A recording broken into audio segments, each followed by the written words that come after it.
And the good thing with black and white, I really don't like the reason I take a lot of pictures in bad weather, because nobody goes out in bad weather, and it's the most rewarding pictures. And when you're in the sunshine, it's too much sun. I never like that. And so it's in black and white, it's more dramatic even when the weather is bad.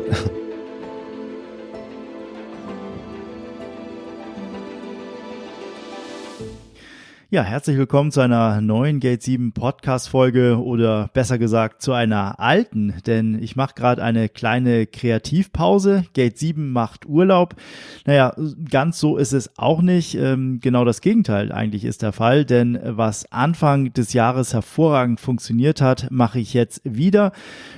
Kurzer Rückblick: Im Februar 2023 war ich gemeinsam mit Thomas Jones, mit dem ich ja gemeinsam auch Abenteuer-Reportage-Fotografie mache, einen Monat lang auf Kuba, genauer gesagt in Havanna.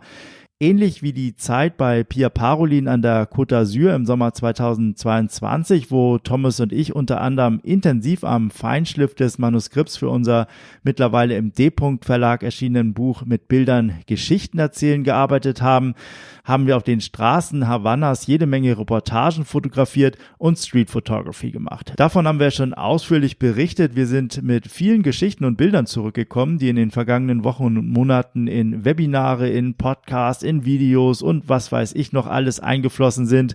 Schau und hör da gerne noch mal rein. Speziell auch auf dem YouTube-Kanal von Thomas Jones findest du zahlreiche Videos. Ja, diesmal ist Thomas leider zu Hause geblieben und ich habe mich alleine aufgemacht nach Kuba. Ich werde dort einen Monat in Havanna verbringen, wieder die Angel auswerfen und schauen, was ich rund um den Malecón alles für Motive und Geschichten finde. Ein kreatives Retreat in Kubas Hauptstadt. Ich bin schon sehr gespannt auf die Begegnung und die Bilder. Und Kuba ist für vieles bekannt, aber nicht für sein rasend schnelles Internet. Deshalb habe ich sicherheitshalber schon mal ein paar Folgen aus dem Archiv geholt, damit du in der Zeit, in der ich unterwegs bin, nicht ganz auf Inhalte hier im Gate 7 Podcast verzichten musst. Und wie gesagt, ich werde natürlich nicht faul in der Sonne liegen und Cuba Libre trinken, sondern auch fleißig fotografieren, das verspreche ich dir. Und dann gibt es hinterher wieder bestimmt viele neue spannende Geschichten. Und wer weiß, vielleicht gibt es ja irgendwann auch mal eine Fotoreise nach Kuba. Auf jeden Fall kannst du mich anschreiben, wenn du vorhast, nach Kuba zu reisen. Ich gebe dir gerne meine Kontakte zu lokalen Guides weiter, die dir sicherlich dabei helfen können, noch mehr hinter die Kulissen in Kubas Hauptstadt zu schauen. Aber bevor wir den großen Sprung wagen und vielleicht irgendwann doch mal mit einer Fotoreise nach Kuba aufbrechen, geht es 2024 erstmal wieder ins europäische Ausland. Neben unserem Street Photography Workshop in Hamburg direkt vor der Photopia, genauer gesagt am 9. Oktober 2024, geht es 2024 auch wieder nach Helsinki und Lissabon. Aus Lissabon bin ich praktisch gerade erst zurückgekehrt. Anfang November hat da zum ersten Mal ein Workshop von uns stattgefunden. Der Workshop war schnell ausgebucht und wir hatten perfekte Bedingungen und jede Menge Spaß. War eine tolle Gruppe und ich freue mich jetzt schon, das Ganze im kommenden Jahr zu wiederholen. Aber auch Helsinki solltest du nicht unterschätzen. Da lohnt es sich auf jeden Fall auch mal vorbeizuschauen. Ich habe selbst längere Zeit in Finnland gelebt und freue mich immer wieder dorthin zurückzukehren, speziell nach Helsinki. Für mich ist das eine wunderbare Stadt, direkt am Meer gelegen, beziehungsweise am Wasser und mit einer ganz besonderen Atmosphäre, vor allem im Sommer, wenn der Workshop stattfindet, Ende Juli. Ja, und ich freue mich einfach, die Stadt zu entdecken, gemeinsam mit dir. Ja, Helsinki ist auf jeden Fall eine Stadt, die viel Charme und viel Flair besitzt und auf jeden Fall es wert ist, entdeckt zu werden. Ja, und wenn das für dich interessant klingt, dann schau gerne auch in den Shownotes, da findest du nochmal die klickbaren Links mit weiteren Informationen zu unseren Workshops und das Ganze kannst du auch direkt machen, wenn du möchtest, auf der Webseite unter www.abenteuer-reportagefotografie.de.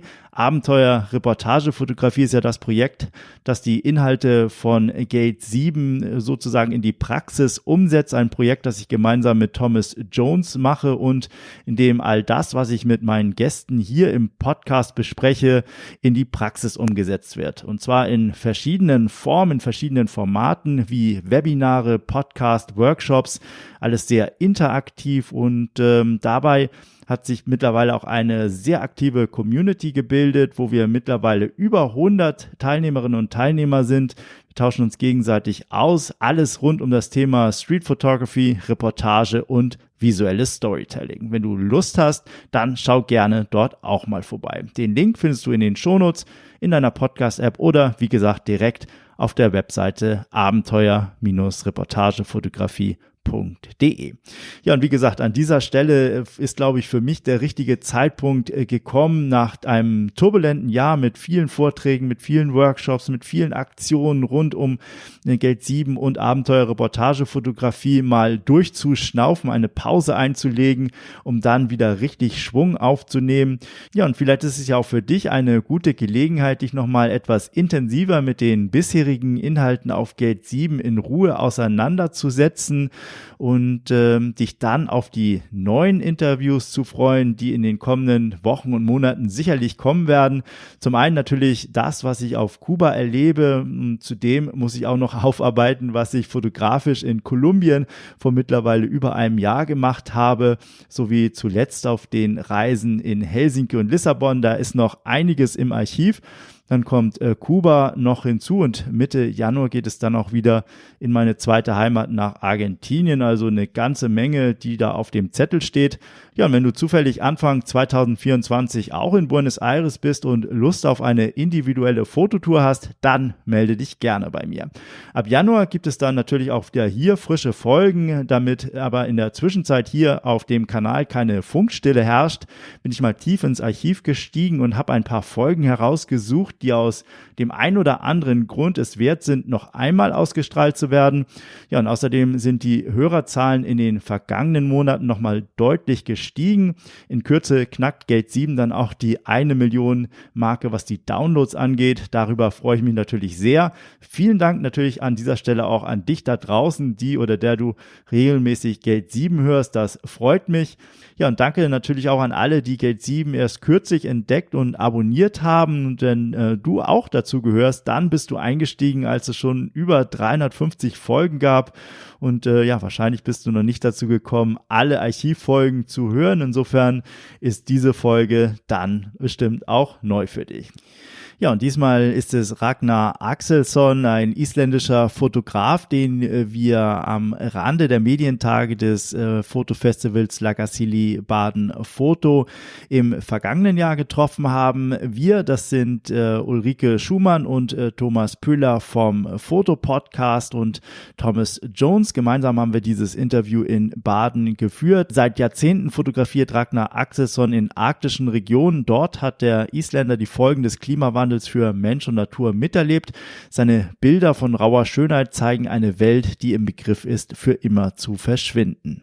Ja, ein Interview, was mich stark inspiriert hat und ich denke, es ist auf jeden Fall wert, es noch einmal hier auszustrahlen. Ich wünsche dir viel Spaß, wenn du das Interview heute zum ersten Mal hörst, aber auch wenn du es schon einmal gehört hast, dann ist jetzt mit etwas Abstand bestimmt immer noch etwas Neues, was du entdeckst und wahrnimmst, was du beim ersten Mal so nicht bemerkt hast. Auf jeden Fall lohnt es sich, hier nochmal reinzuhören. Ja, bevor es losgeht, noch eine ganz kurze Bitte an dieser Stelle. Ich würde mich unheimlich freuen, wenn du genau das machen würdest, was ich getan habe, nämlich einmal ganz tief ins Archiv zu gehen und zu schauen, welche Folgen du vielleicht noch nicht gehört hast und deine Lieblingsfolge heraussuchst und sie auf Social Media, Facebook oder Instagram teilst.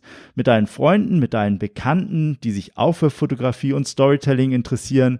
Das würde mir sehr viel bedeuten und auch helfen, diesen Podcast noch ein bisschen bekannter zu machen. Ich habe in den letzten Wochen und Monaten, wie gesagt, einen deutlichen Hörerzuwachs feststellen können, über den ich mich sehr, sehr freue. Und ja, auch wenn du mir da ein bisschen helfen möchtest, unterstützen möchtest für die Arbeit, die ich hier mache, um noch mehr Menschen zu erreichen, die sich für visuelles Storytelling interessieren, dann wäre ich dir sehr dankbar, wenn du ein bisschen Werbung und ein bisschen die Trommel für Geld 7 rührst. So, jetzt aber wirklich direkt hinein in die Wiederholung des Interviews mit Ragnar Axelsson. Viel Spaß! Well, hello, Ragnar. Thank you very much for taking the time to sit down with us here in Baden to talk about your beautiful work. We had a chance to look at your images yesterday displayed on huge panels here in Baden. What was it like for you to see your images displayed in this way here? Oh, that's an honor. That's a great honor. And yeah, it's always, to see it that big outside, it's like a kind of a shock, saying, "Wow, did I do that?" So it's great. But I have also had in galleries, so it's different a little bit. When you're inside with the frames and all that. But this is great. Yeah. You've always been a photographer who's put much emphasis and importance on seeing the pictures printed as well. Doing the research for this interview, I came across one anecdote that you told that once you went to New York to see the pictures of Eugene Smith on the wall in the gallery, so to learn about his printing technique, and then you went back to the darkroom trying to put into practice what you learned from him. Can you tell a little bit what it was about this trip, and also what this photographer means to you? Oh, he's one of the greatest photographers ever, I think. There are many great ones, and he was great. And I kind of was watching his work, and I wanted to see how he was printing, because I grew up kind of in a darkroom. I was always in the darkroom. My father made a darkroom for me, so I was always there, and it was a magical moment seeing a picture come to life in the developer, And so I wanted to see his work, and I called some gallery. I don't remember where it was. It was in New York, and told my wife I want to go to New York just to see how he prints. She was against it, so. But I went anyway. Told her. She thought I was up in the Highlands. Went for a day and back the next day just to see how he was printing. And I was put on a mask and white gloves to see the prints, which was beautiful. And I got straight back home and started using, as he used ferrocyanide, which is a very poison thing actually. So I was practicing on that, and it was, for a long time I was practicing printing like he did, because I liked how he did it. And there's a film about him now, Minamata, played by Johnny Depp. And so you see a little bit into his life, and he was kind of crazy, but I think sometimes you have to be a little bit crazy to do what he did. That's a good jumping off point, that you need to be a little bit crazy as a photographer to do this kind of images. You photographed in extreme conditions, very cold conditions in the Arctic. Before we come to that, I'd like to stay with Eugene Smith for a while. Apart from his printing technique, was there anything else that you took away from him about his approach to photography, his style of photography, of storytelling?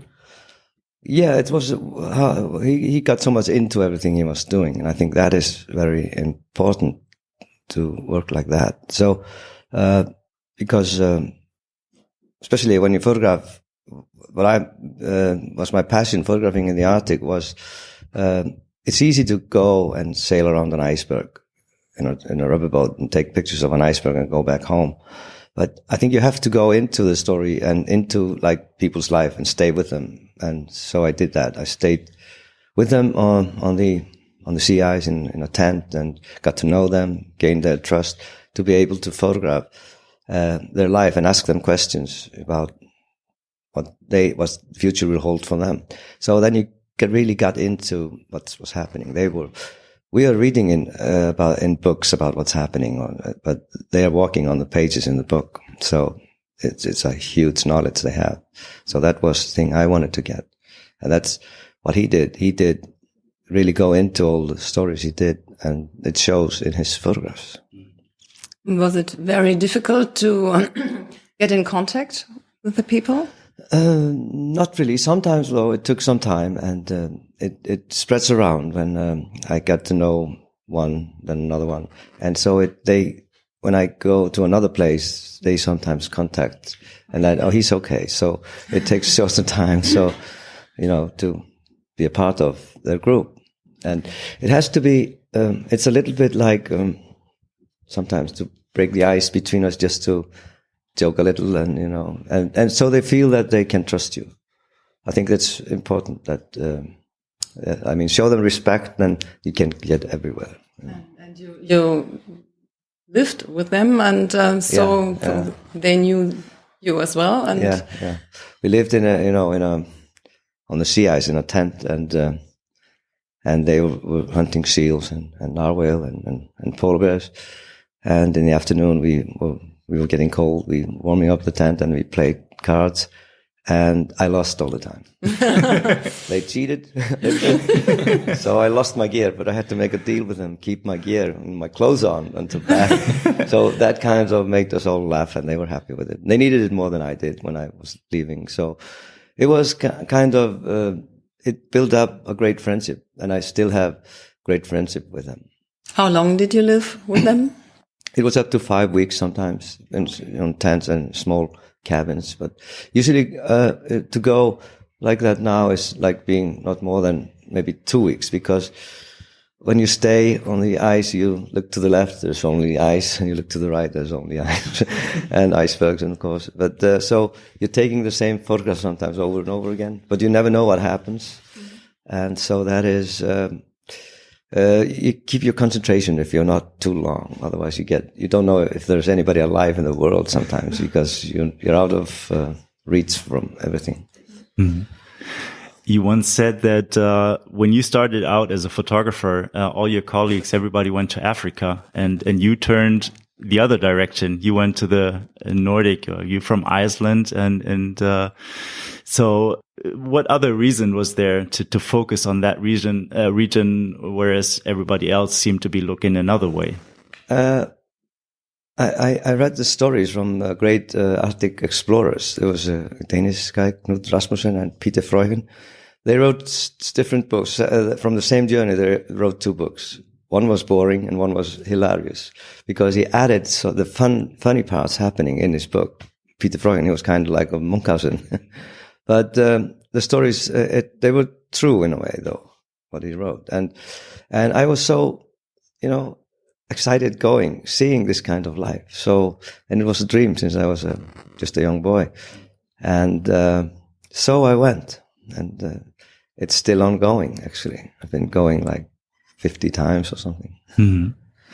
You grew up on a farm, a very remote place. How did that impact you growing up? What was your childhood like, your relation to nature, to the people?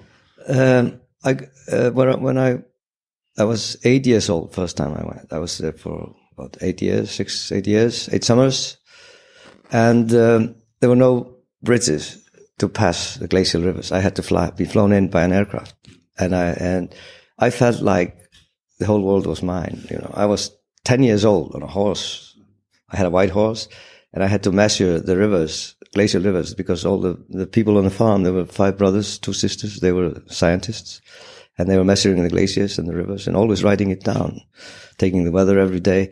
So I had to pass a glacial river on a horse, 10 years old, to measure the next one. And I was alone, and I felt like it was great. Today you would be taken away from your parents if you do that. But it made me kind of stronger, and being a little bit more brave to do things like going to the Arctic.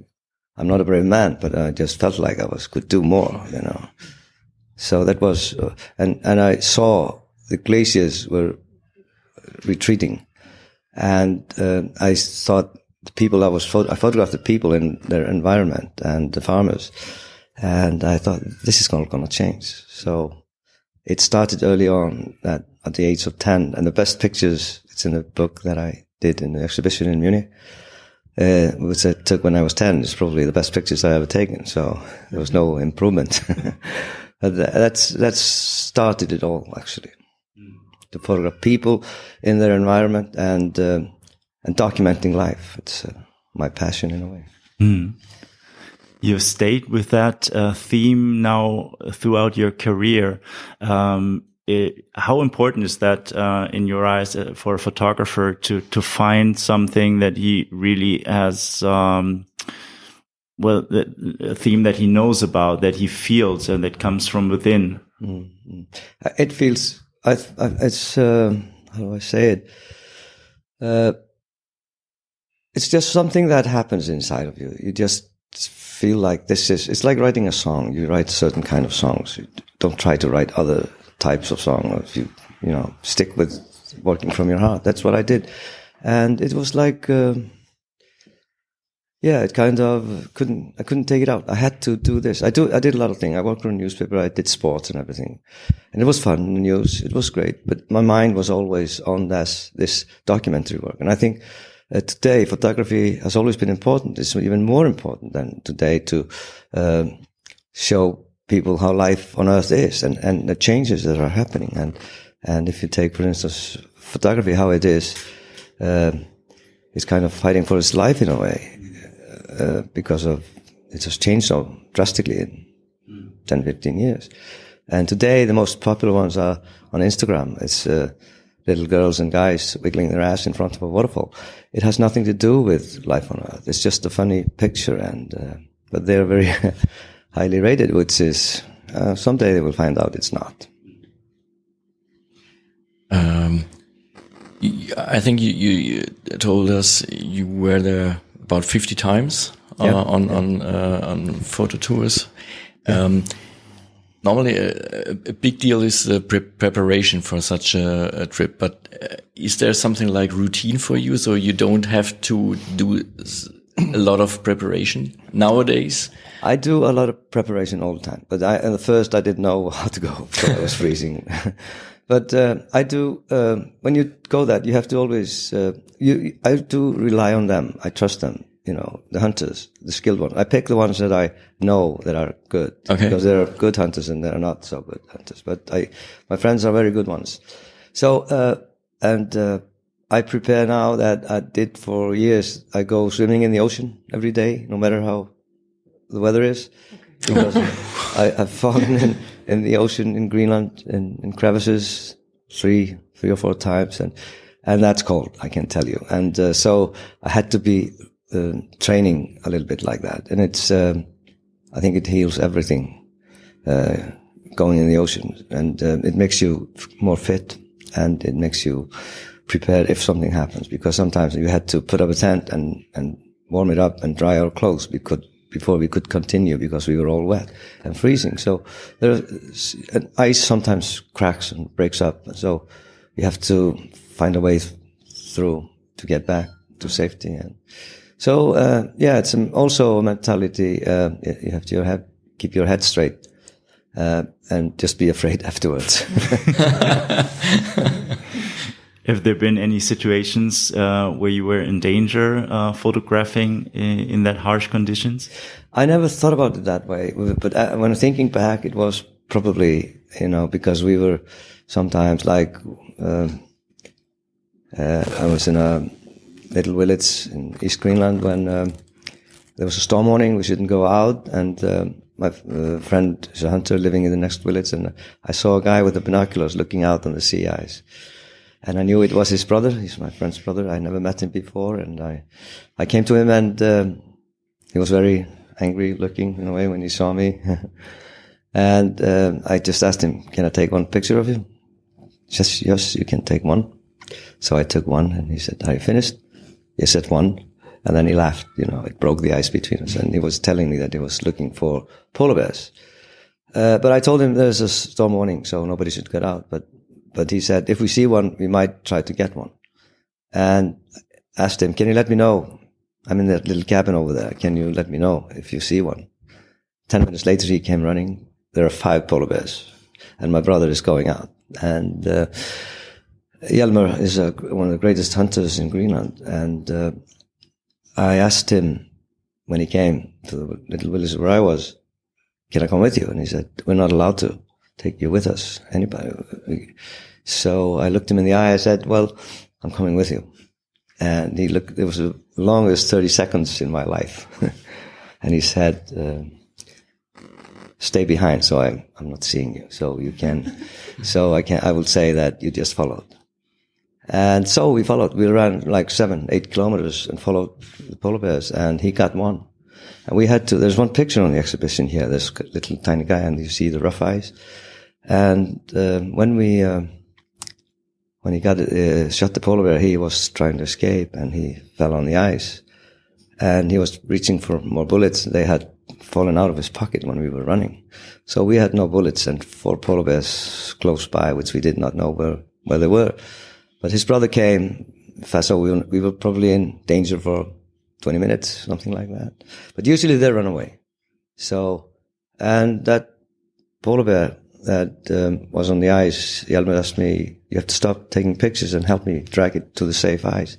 10 minutes later, where the polar bear was, the ice was open water because the current was so strong. And we could see the storm coming from the mountains. And so it took us 4 hours to fight in the storm getting back to safety. And the ice was breaking up. And it was a moment when Hjalmar said, are you insured? And I said, no, I forgot. And he said that, well, if we get a helicopter, they will rescue us, but you will have to pay for the helicopter. And I didn't have any money to pay for a helicopter. So I told him, you take the helicopter, I walk home. And that's another 30 seconds of, with the long ones. And he said, we go together. And we went back together. And when we came to the village where I was, in my cabin, and he put his arms around me after 30 years of friendship. And he said, well, I didn't know you could be that tough. I wasn't tough. I was terrified, But, and I told him, I have pictures that I'm not sure you want the world to see.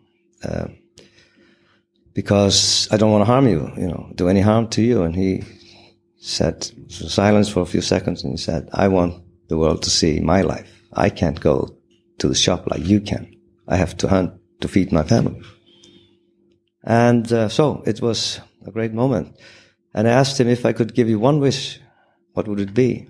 And he said, give me 25 years back in time when the sea ice was safe. So you learn from them a lot. And you want to, when you photograph them, you want to show the world a life that most of us don't know anything about.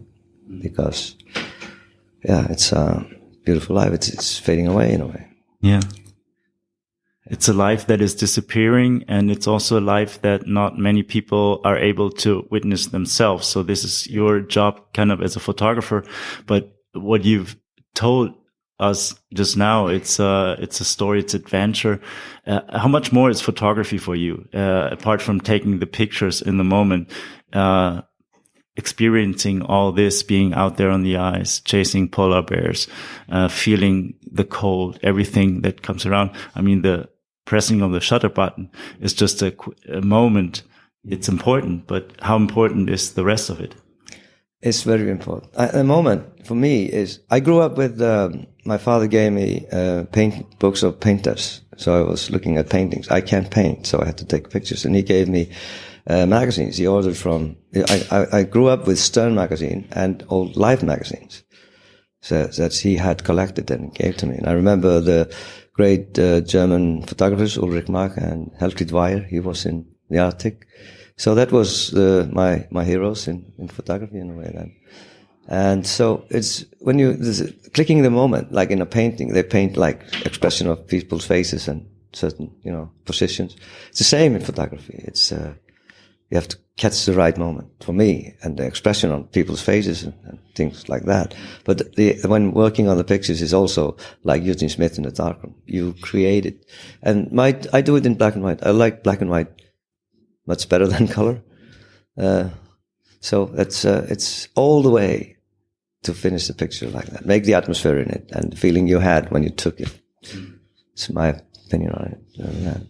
And in documentary work, you just do what I can do in a darkroom, nothing more, because that's a very strict rule for me.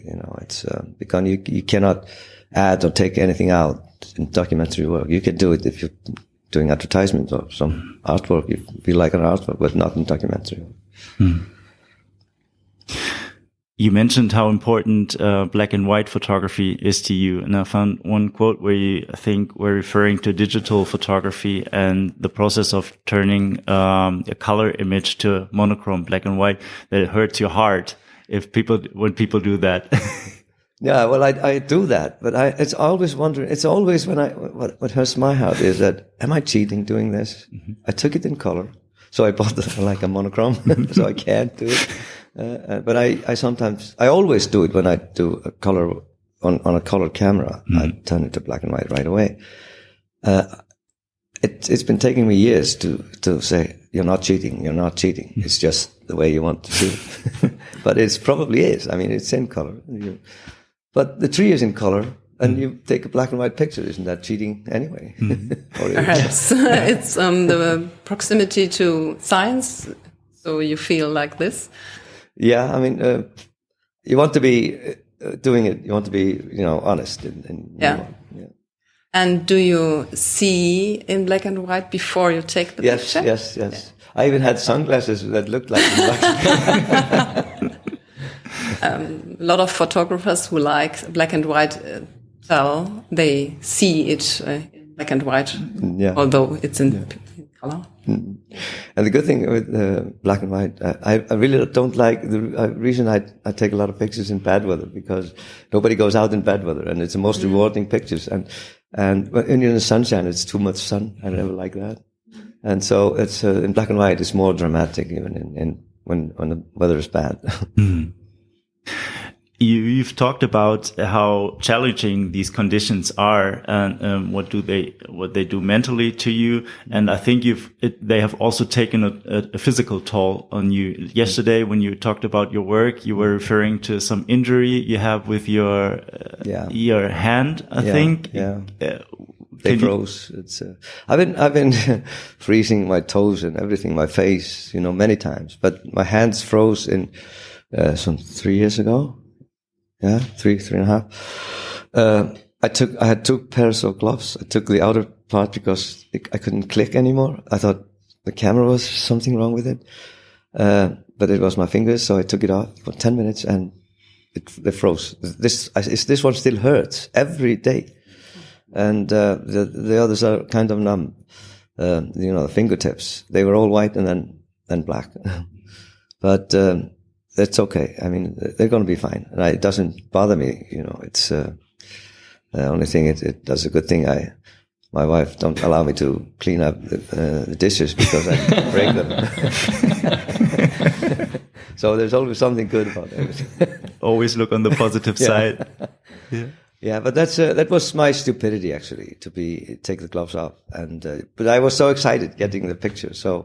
And I got it, and when I look at it, I love the picture, but I also, there you are. It's a love-hate relationship with one photograph. Are there any other photographs that stick out that, you connect with a special story like that, or an experience you had making the picture?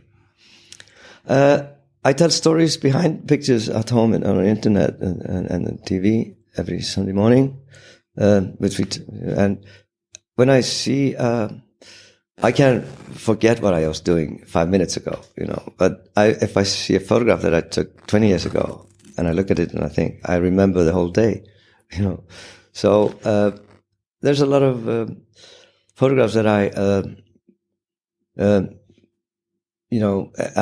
have, some feelings about and stories behind that, are really, they're stuck with me, and they kind of photographs that becomes my favorites in a way because of the story behind them. But it's hard to do that because when you're editing like a work or something, you have to throw out some pictures that you probably like because we're making books, they don't fit in, and it's very hard sometimes. Mm-hmm. You said every Sunday you talk about a picture on TV. Is it an ongoing thing or what? It's an ongoing thing. Been now for 1.5 years. It's on a webpage and a news. It was a news agency, and they have a lot of sections. So this is one of it. It's on Sunday morning, and then they cut it together and play it on TV on Monday evenings for like 3 months, and then it's a pause, and then we start again. And I really had fun doing it because at least though people get to understand a little bit what we are doing. Because a photograph is just a photograph for people to see, and nobody really thinks what's behind it. You had to go there. You have to freeze your ass off, and do a lot of things to get it. And but the photograph to most people is just a photograph. But now when they hear the stories, they get a different view on it. So I really, was happy about that people say that you're not just a photographer. You're just, you're doing something that probably might matter to the world in the future, and you are freezing a moment in someone's life that will last forever. And you never know when photograph becomes an iconic photograph, like the little girl running from the Napalm bomb in Vietnam, and the Minamata, Eugene Smith, Tomoko in the bath. It's beautiful photographs. It's like legendary work. Do you remember any situations? Are there any images you couldn't get and you remember and say, oh yeah, I lost it? Always, yeah. Yeah, there's, I think it's sometimes getting worse now because I'm doing all 8 Arctic countries now. I'm like a journey through them, and I'm probably 60% done, but I was going to Siberia, and the war broke out, so I couldn't go. And I went straight to Greenland. And I didn't know that I had been trying to get a photograph of an old man living. He's a last man in that village called Cap Hope. And I never got him, actually. So I went and I drove to his village with a friend of mine, Hjalmar, in his dog sled. And he was there. And he was leaving the village. He was going to hospital and he was leaving for good. And he had 20 brothers and sisters. There were 2 of them left, and he had 4 wives or girlfriends. They're all dead. And he sees ghosts, tiny little hidden people, and he's terrified of them. They rescued his father, he said, when he was young on the ice. And he did something to them that they didn't like, so he was afraid of them. And good stories. And when he was leaving, I photographed him looking back, and he said, "There's no hope in Cap Hope anymore." He was the last man standing in the village, and the houses are crumbling down, filled with snow, and all that. And I asked a woman in the village, "Do you believe his stories about the ghosts?" And she said, "No, we didn't. But he showed us little kamik boots that was found on his loft. Nobody knows how to make them." So we started. Maybe he's right. Whether he's right or not, the story is good. So I write those stories down, and I write them down just to give them a voice and tell this a part of their life. So it adds something to the picture. And this is a moment that I got that I had always missed. I wanted to get, I missed, he was gone. I'd been there many, many times, and I was always like, oh, he left 1 hour ago. So finally I got there and he was there. So it sometimes comes back that you're trying to get. You did a book about dogs, Arctic heroes, and in the title, it's not about men, it's about dogs. So that implies that dogs have a very special meaning for the people living out there. They're not just dogs; they have their personality, and they are vital for the people for their survival. And you also told some beautiful stories about particular dogs, or something that the Inuit and the people you met out there, the hunters, they told you about their dogs. Can you share some of those stories and tell what's the importance of the dogs for the people? The Greenlandic sled dog is probably among the oldest dog breed in the world. I think they have found bones in Greenland 7,500 years old, something like that. And the culture has been there 4,500 years, and the Inuits living there now is about 1,100 years. And without the Greenlandic sled dog, there wouldn't be any Inuits. And the stories they told me, how special dog, they're different characters. And you have stupid ones, you have clever ones, and you have bad guys and good guys. And I was trying to learn to see it in their eyes. And so I had clapped the wrong dog so many times. But the clever ones, they are really clever. And the stories they told me, which I wrote in the book, how they took them home when all things, well, it was over. They didn't see that they couldn't, like one, to make long story short, it was a guy, he had taken his dogs once, a certain route. And when he was getting back home, there was a storm and he couldn't see his hands. And the dog was just all low, and they found a way in the storm. They smelled their way.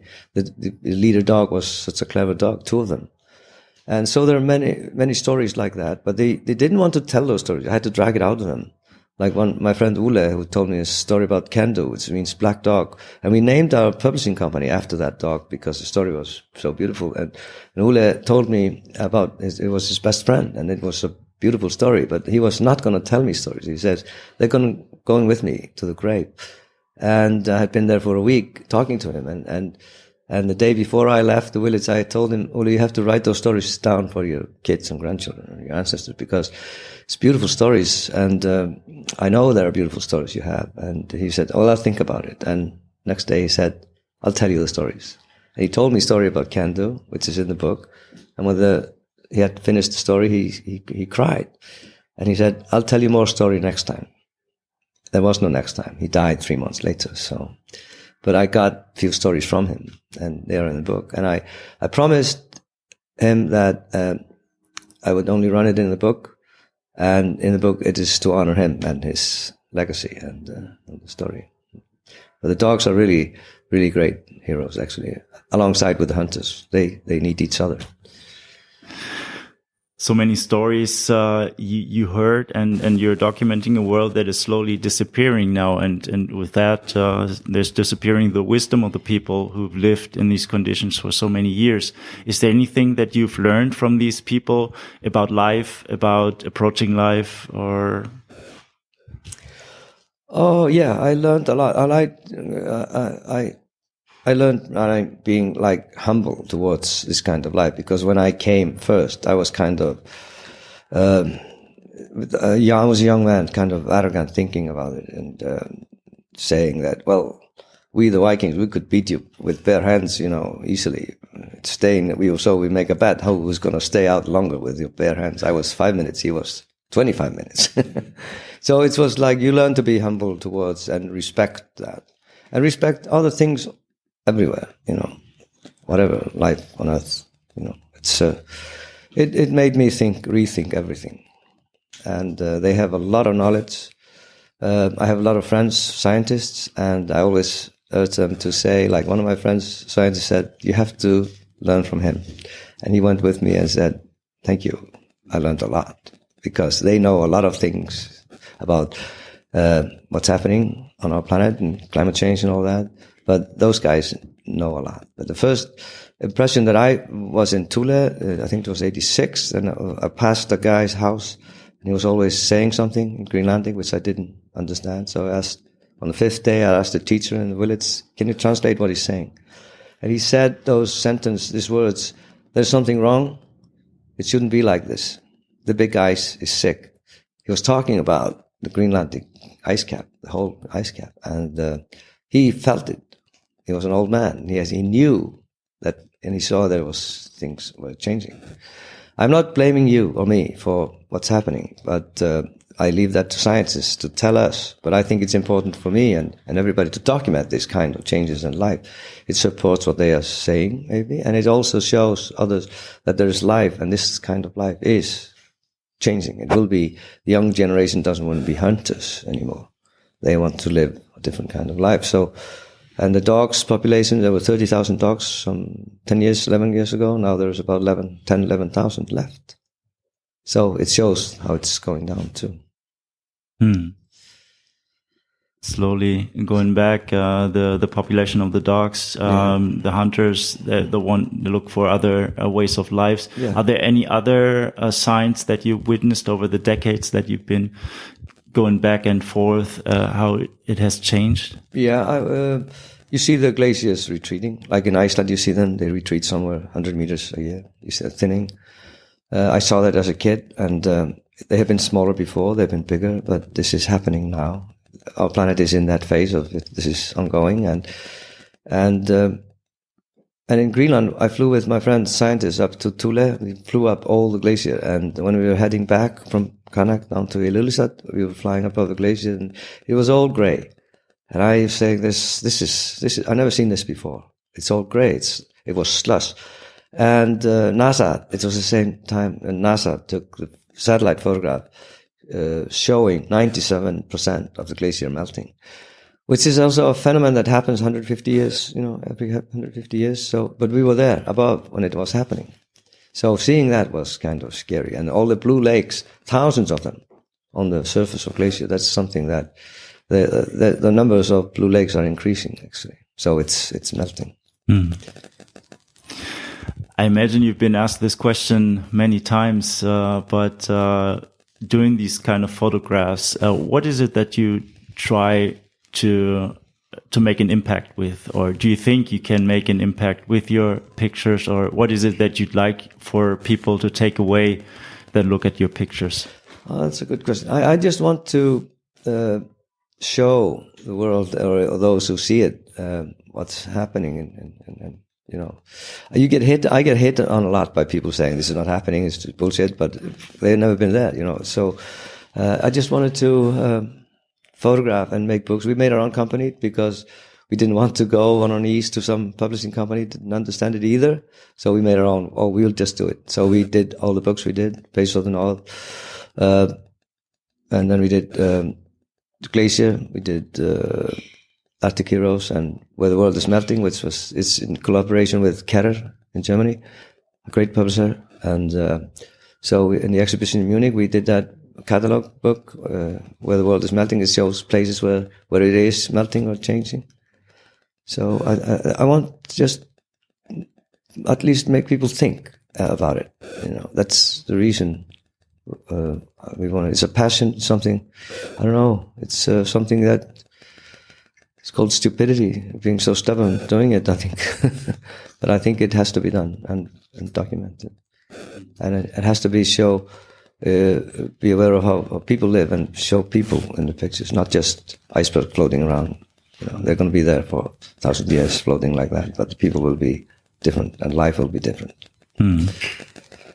When you look into the future, what's your scenario? What are you projecting from now into the future? Do you see any signs of hope that we might learn what we've done wrong in the past and be able to correct course? I'm always optimistic about it. I hope so, but sometimes you think, like my friends, scientists say that the Icelandic glaciers will disappear in 150, 200 years. And even if you would flip the switch now, they would still melt. And so that's a scary thing to hear. But I wanted to, I think every one of us has to do maybe something. I'm not saying we should stop the wheels turning around the planet, but you have to say with your grandchildren when they ask you, grandfather, grandmother, why didn't you do anything? You leave it for us to solve it. So I think at least we all have to continue living, but it would be stupid to ignore it, not to, realizing that if there's something you can do, you should do it. Hmm. I recently talked with Nick Brandt about this topic as well, and I asked him a question if he has the feeling that, like before COVID, my impression was that the climate debate was very high on the agenda, also with Greta Thunberg, these movements that she started. Mm. And, but then COVID hit and everything went back a little bit on the agendas of the politicians. Now we have the war in the Ukraine, so many other crises. Yeah. And, he rightly mentioned that this is a very European view on the thing, that in the US nobody was talking about climate before COVID even, and that is right now with the new bill passed by the president that it's been on the agenda. So these different perspectives, and what's your observation of the state we are right now, the awareness, the global awareness of this problem and the ability to fight it? Yeah, well, those things like the war, it takes over everything in the world. COVID took over, like thinking about it. But I think what's happening doesn't go away.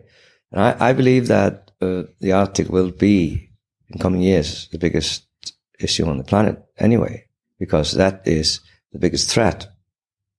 Of course, is nuclear threat. I mean, because of the war, that's a big threat. But the other, if nothing like that happens, then this is the big threat in the Arctic, and all ice will be there. I think it's melting 4 times faster than everything, or warming 4 times faster than anywhere else on the planet. And I've been like walking on those pages for nearly 40 years, and I've seen how the ice is thinning on the place where we were hunting. Where we used to be safe. It's not safe anymore. It's very thin, and you have to be very careful sometimes, and sometimes you can't even go out. Yeah. So when you see it, at least, I mean, those, it's like blinking of an eye. In Earth's history, what is the Earth? 4.6 billion years old. So it's like blinking of an eye with this time period we are living on, but at least it is happening. Yeah. I wish it wasn't, but that's what I've seen.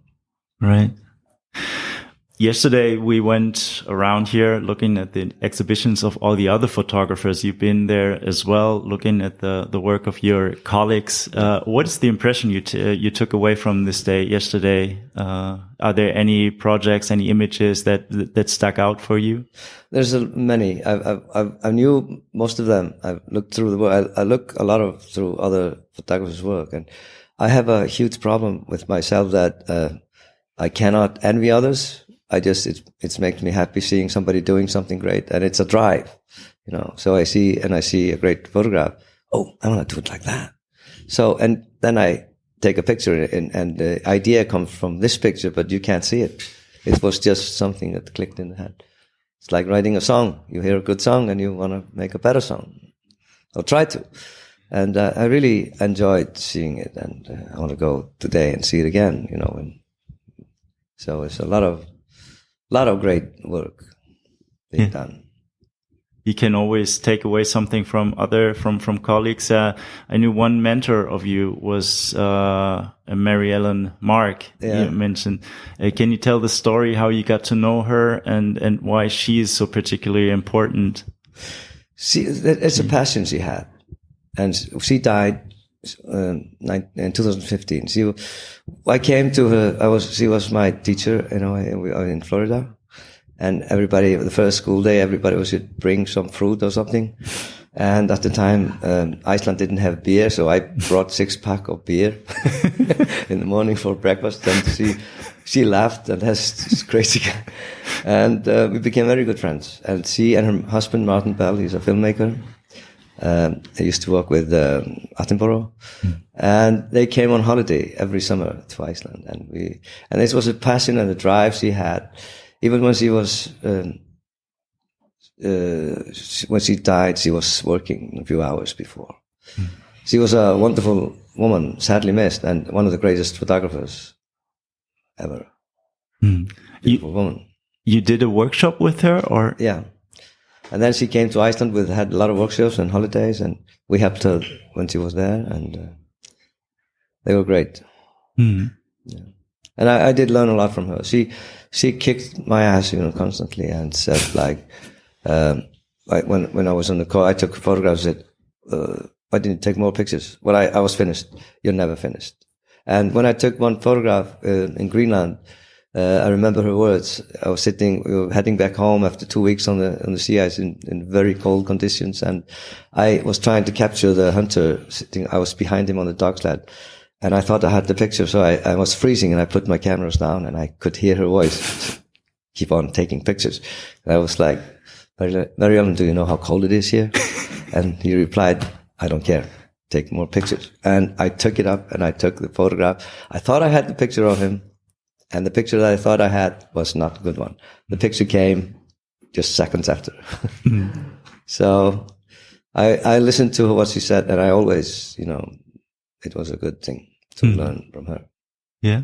Beautiful story, and the importance of having a mentor. You had the luck, the opportunity to meet such a great photographer, but sometimes it can also be photographers you've never met, or some mentors that are this voice. It's this voice in your head, as you described, that when you're in this situation, you remember something, and then it happens all the time.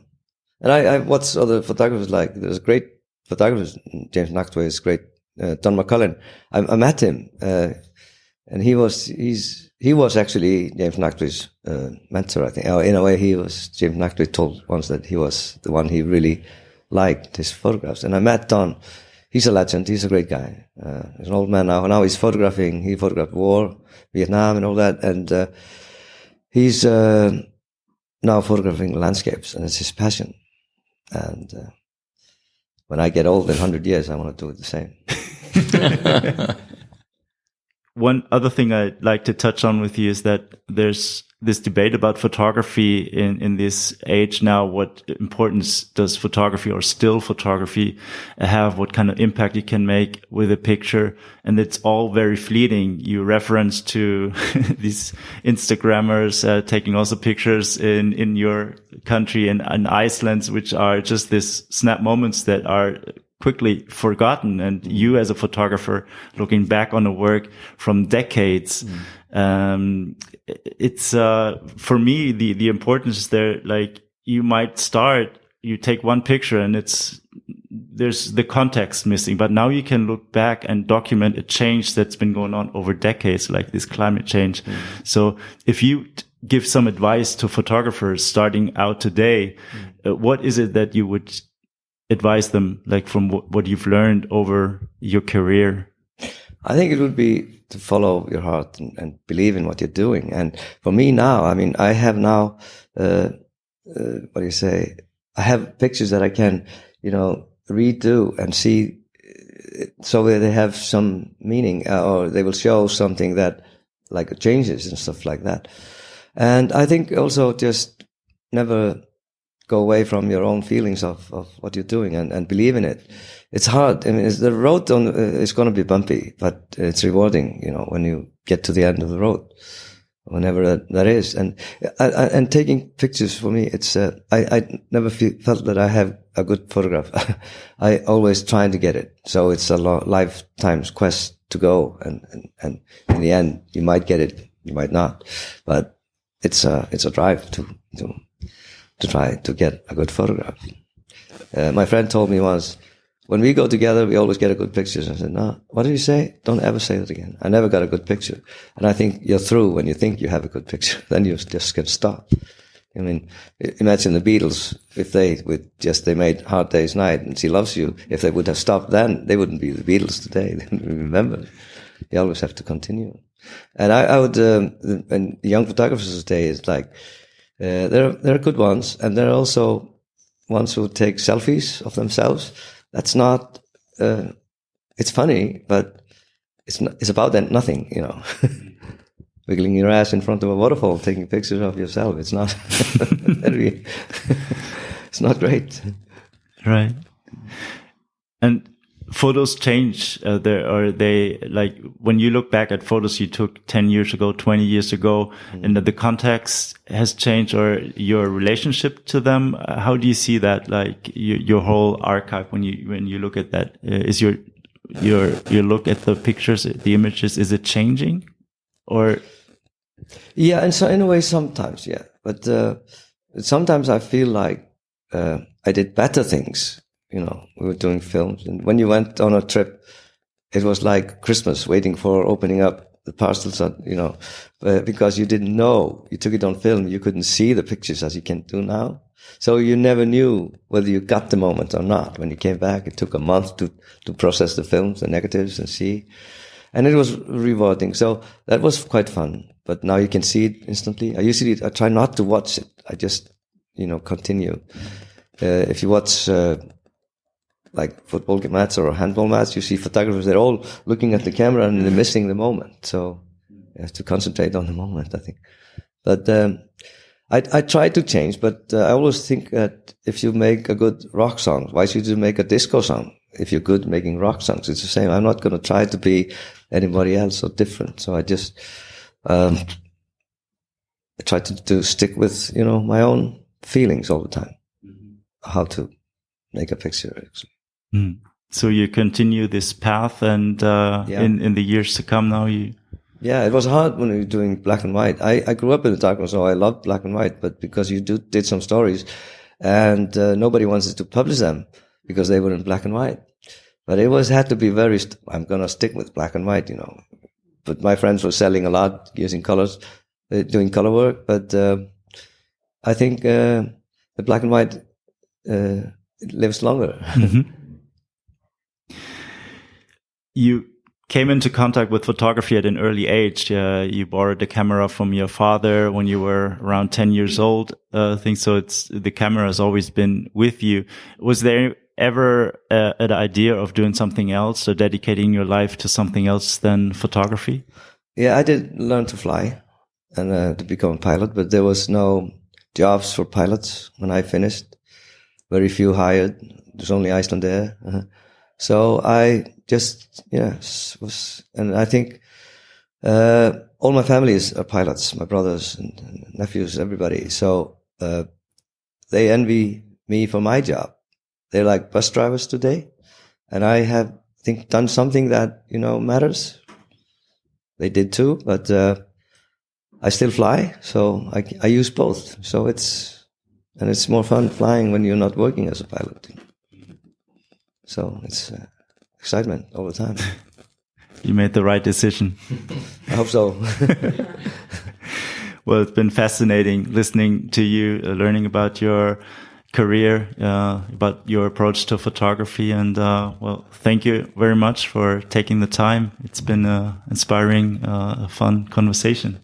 Thank you for having me. Thank you very much. Just one more question. Is there any project you are right now planning or? Yeah, I'm working on the 8 Arctic countries and traveling around all them. Russia, I cannot skip Russia out. I have been there 4 times, and so I need a little more for that because Russia is such a big part of the Arctic. But also, I'm now also doing the consequences somewhere else, like wildfires. I want to go do that, and I went to Africa recently, coming from Sierra Leone, photographing where the ocean is taking houses, breaking them down because of the current, it's changing. So I'm trying to see the other side of it too. I like the cold better though. So hopefully you don't get a good photograph. You think it's good because it would mean you are stopping your work. So hopefully. I hope to get it one day.